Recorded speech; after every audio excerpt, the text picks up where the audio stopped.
Good morning. Good morning. Happy Monday to you. It is Monday morning, so I get the privilege of introducing you to another one of our amazing Leap for Ladies community members. And today, our Member Monday Spotlight is all about Jessica Rickert.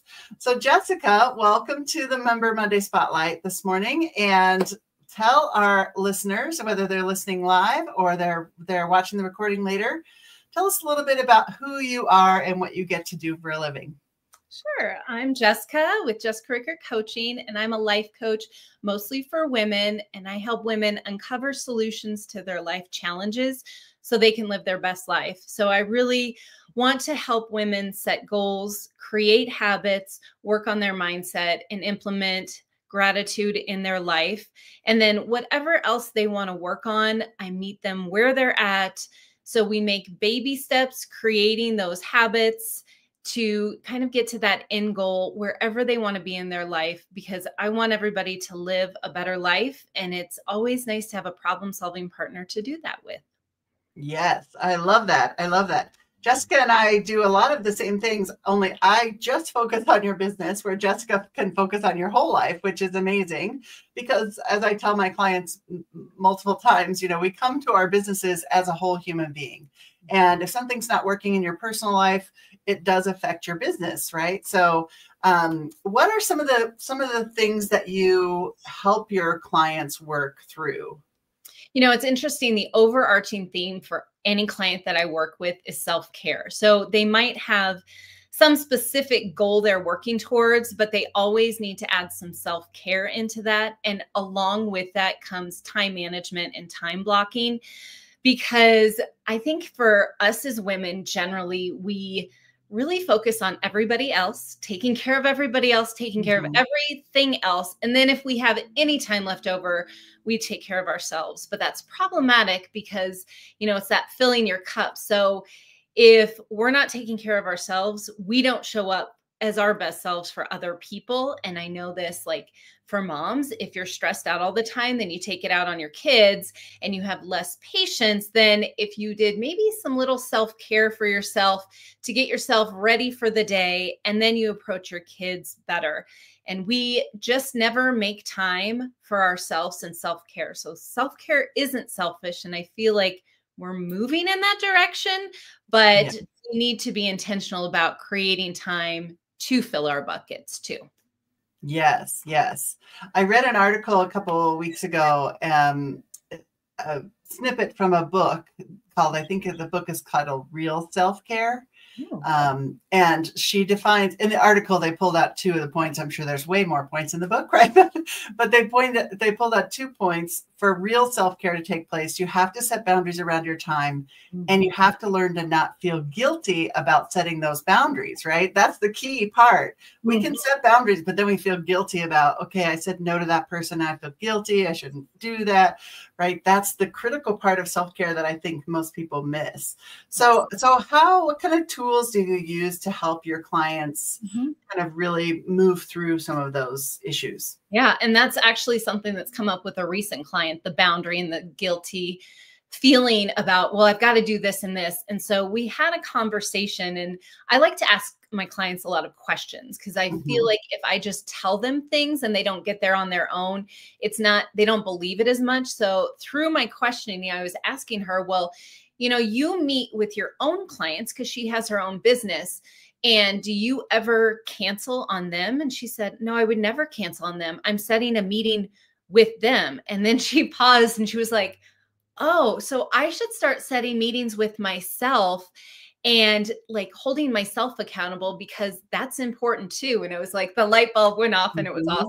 So really just getting people to reframe their thinking about the selfish part, but it is like scheduling time with yourself, because you wouldn't do that for your clients. You wouldn't do that for your kids or your family. Like, you make commitments with other people and you uphold those commitments. So how do you hold a commitment to yourself too? And then that makes them feel better. So they need to kind of reframe whatever that makes sense for them in their mind, but just kind of guiding them to that place of understanding.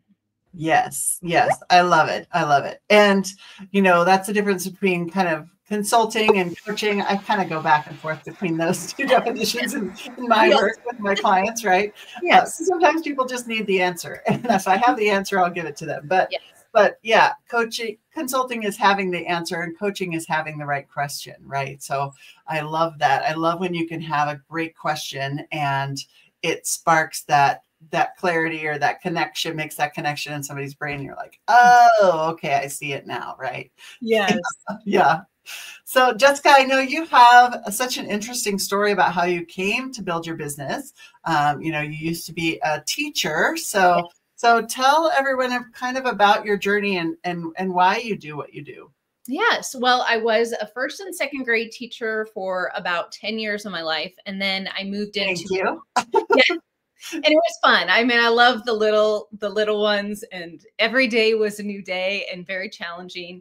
And then I wanted to make more of a difference and kind of reach a bigger audience. So I started coaching, and I was in one elementary school and I was coaching teachers, and I did that for about 9 or 10 years.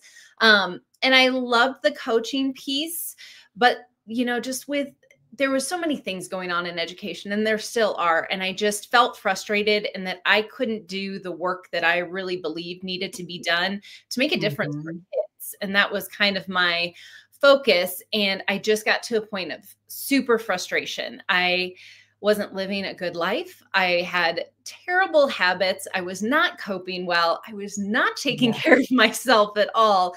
So I just decided I need to leave. I need to get out of this. And then I need to kind of refocus on what it is and what I need to do in my life. So I took a Tony Robbins seminar and I really started implementing goal setting and habit creation. So I've always set goals, but then I never followed through with them. So that habit creation and really putting those steps into place helped me focus on getting myself where I needed to be. And then I kind of just put it out, and, I am a believer in praying. So I prayed and really thought, okay, what's next for me? And the life coach thing kept coming up because I wanted to help women that were like me, that needed to get in that better place, but needed some support. And also, I just love the coaching piece. So it's that personal development and coaching, and marrying those two. That's kind of where I got to be. And I am always trying to improve myself because I think I need that to be an authentic coach, but also none of us are perfect. And so it's always making tweaks. Yeah. I love that. I love that. Thank you. And it's important for us to share our stories because people see us as this role that they get introduced to us, right? So people think, oh, she's a life coach. She has always, had this great life, and now she's telling other people how to have a great life, right? And it's not true. I mean, most coaches have come to the coaching community because we've gone through something in our life, right? Like that's why I became a business coach. I was stuck in my business. I hired a business coach. I fell in love with the whole process and was like, this is what I want to do. Right. So I love and appreciate hearing your story about how you got to where you are.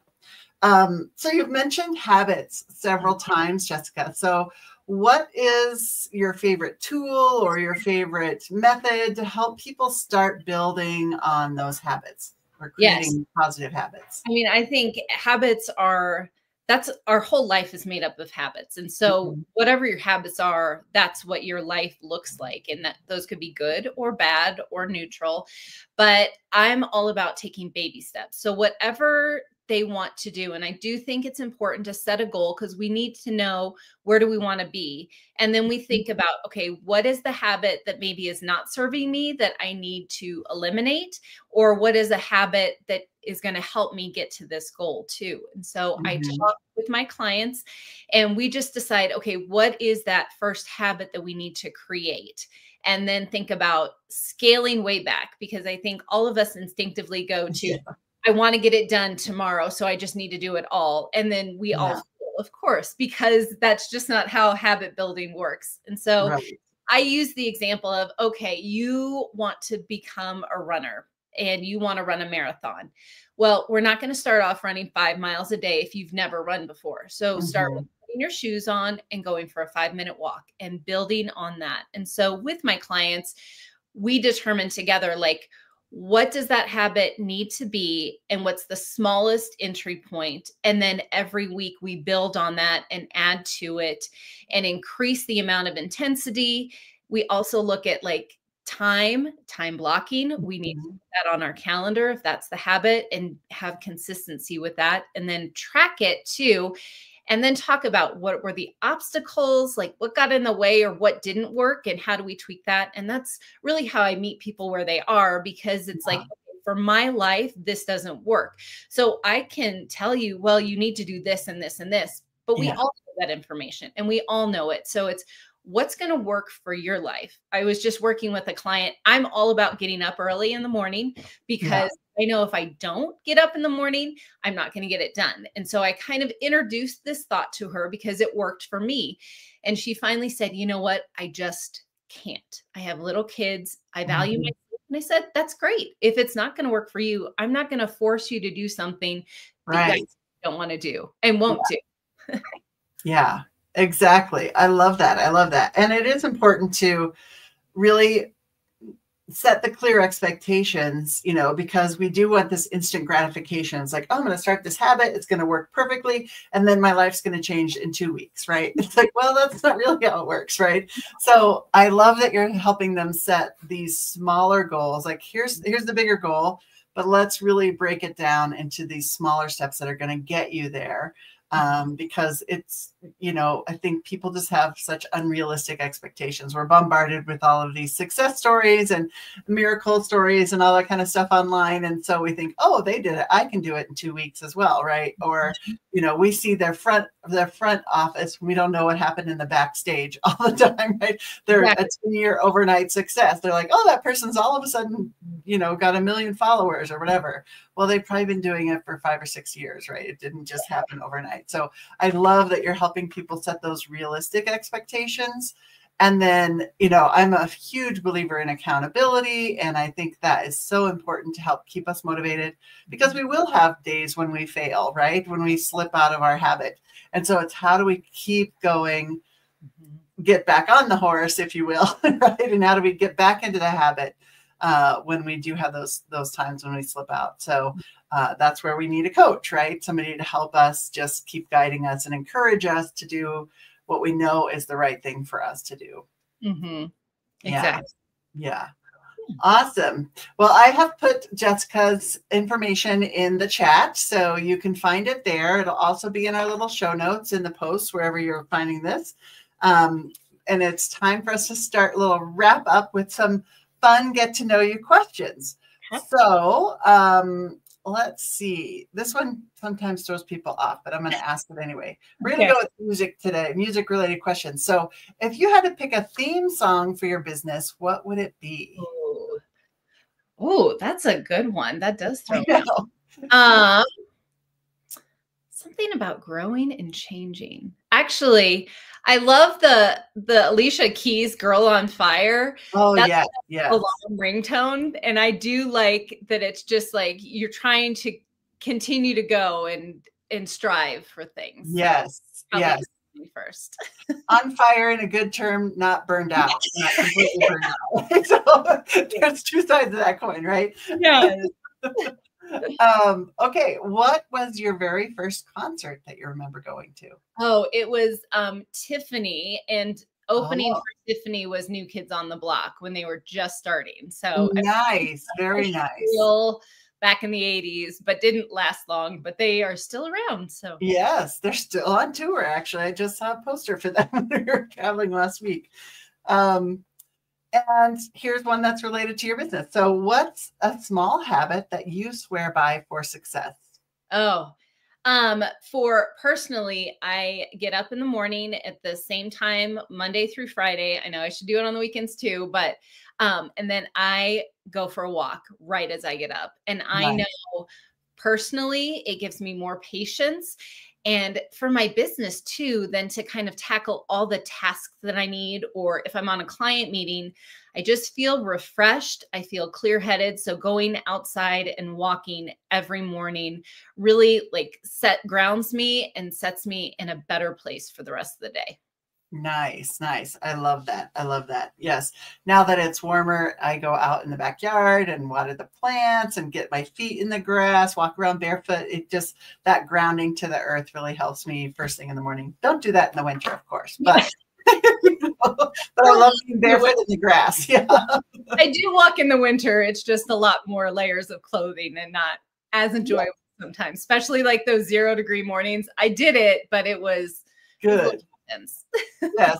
And that gives you even more of the, the encouragement or knowing that you can do it on those mornings, right? It gives you the confidence to know, okay, I am doing it, even though I don't want to do it, right? It gives you that confidence to keep going. Okay, well, that is our time. So again, here's Jessica's website across the bottom. So you can find all her contact information and more about Jessica at coachrickert.com.